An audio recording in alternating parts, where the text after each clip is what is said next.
दोस्तों, मैं आज आपको इस वीडियो में बताने वाला हूं कि किस तरह एक लड़का अपने मां के साथ ही जिस्मानी संबंध बना लेते हैं और उसके बाद क्या क्या होता है। जानने के लिए पूरी वीडियो देखें। मूवी की शुरुआत में हम देखते हैं कि एक लड़का जिसका नाम रे होता है, वो अपनी पढ़ाई के 1 साल कंप्लीट करने के बाद अपने घर जा रहा होता है, क्योंकि उसके माँ सुसान को पैरों में चोट लगने की वजह से उसे देखभाल की ज़रूरत है। उसके पिता बिजनेस के सिलसिले से बाहर जा रहा होता है, इसीलिए रे अपनी मॉम को देखभाल करने के लिए घर आ रहे हैं।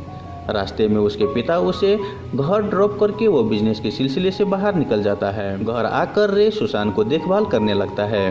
वो सुसान को बाथरूम ले जाना, स्नान कराना, पैरों में दवाई लगाना जैसी पूरी जिम्मेदारी के साथ उसे देखभाल करने लगता है।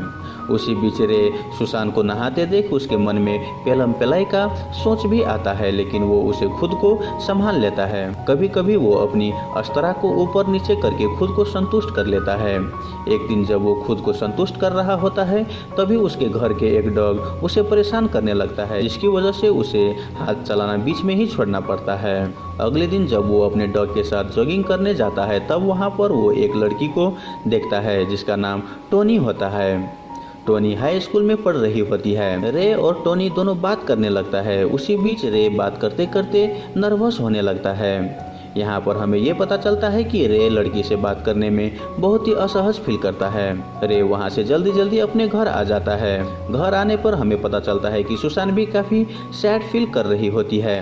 ऐसा इसलिए कि वो अपने लाइफ में सक्सेसफुल नहीं हो सकी, और तो और उसका पति भी उसका ख्याल नहीं रख रहा है और अब वो रे पर डिपेंड है। यहाँ पर रे भी परेशान है, क्योंकि वो आगे पढ़ना चाहता है, लेकिन वो सुसान को देख देख कर रहा है। उसका आगे की पढ़ाई बहुत ही एक्सपेंसिव है और उसका डैड के वापस आने पर ही उसे उसका आगे की पढ़ाई के लिए पैसे मिलने वाला है।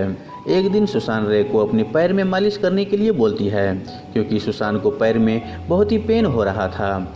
रे मालिश करने लगता है और उसका टांग देखकर उसे गंदे ख्याल आने लगता है। वो बाथरूम में जाकर अपना अस्तरा हिलाने लगता है कि तभी फिर से वो डॉग उसे डिस्टर्ब करने लगता है, जिसकी वजह से वो और भी फ्रस्ट्रेट हो जाता है।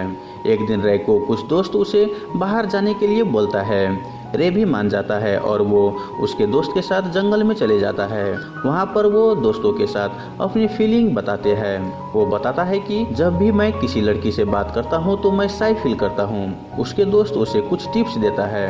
कुछ ही देर में उसके दोस्त रे के ऊपर मजाक उड़ाने लगता है, जिसकी वजह से रे बहुत ही गुस्सा हो जाता है और वो झगड़ा करने लगता है। उस झगड़े में रे को चोट लगता है। कुछ दिन के बाद देखते हैं कि रे टोनी के साथ काफ़ी फ्रैंकली हो जाता है। एक दिन रे टोनी को चुंबन दे देता है और उसके साथ घपाघप करना चाहता है, लेकिन टोनी मना करने लगती है, जिस कारण से रे उसे हर्ट भी कर देता है।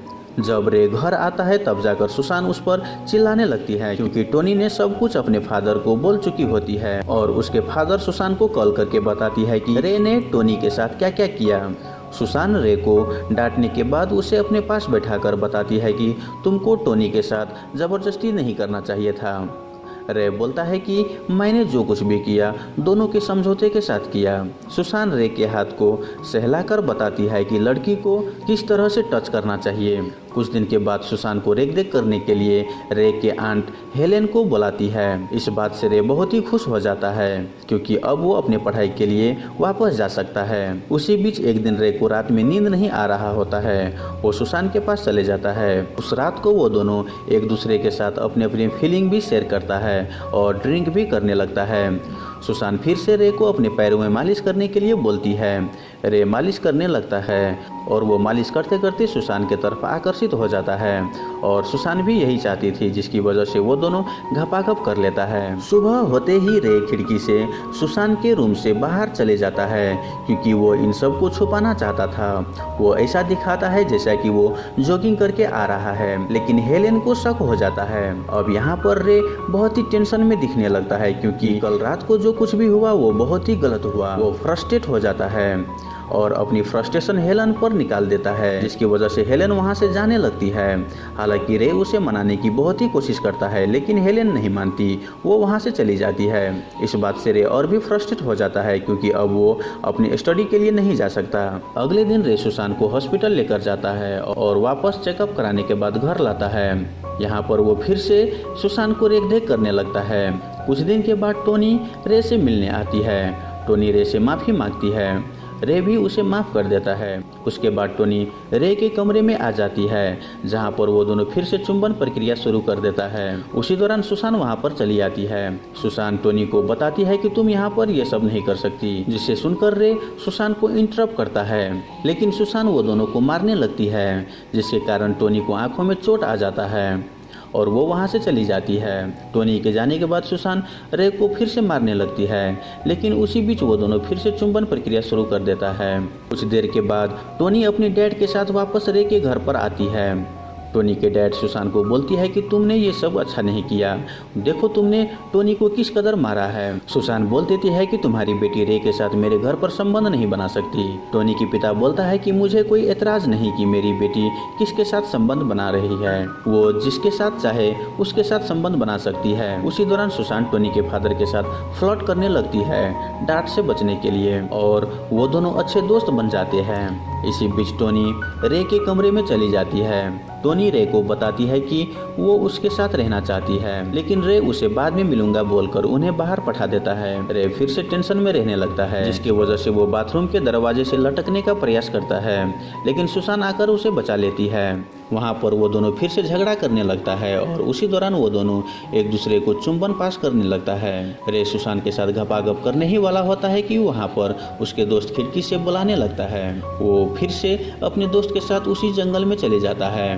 वो लोग नदी के पास जाकर बैठ जाता है। वहाँ पर रे के दोस्त उसे उकसाने लगता है, जिसकी वजह से वो नदी में कूद जाता है। सभी दोस्त उसे टॉर्च बालकर ढूंढने लगता है। वो आवाज भी देता है, लेकिन रे के कोई आवाज नहीं आने की वजह से उसके दोस्त को लगने लगता है कि शायद रे मर गया हो, और वो लोग वहाँ से भाग जाता है। कुछ देर के बाद देखते हैं कि रे बेहोश पड़ा होता है। जब उसे होश आता है तब वो जंगल से निकलकर हाईवे की तरफ जाता है। वो एक ट्रक को आता देख लिफ्ट मांगता है और ट्रक में बैठकर अपने घर की तरफ जाने लगता है। और इसी के साथ ये मूवी यहीं पर ख़त्म हो जाता है। तो दोस्तों, आई होप आपको ये मूवी एक्सप्लेनेशन वाला वीडियो अच्छा लगा हो। अगर आपको वीडियो अच्छा लगे तो वीडियो को लाइक करके हमारे यूट्यूब चैनल को सब्सक्राइब कर ले। धन्यवाद।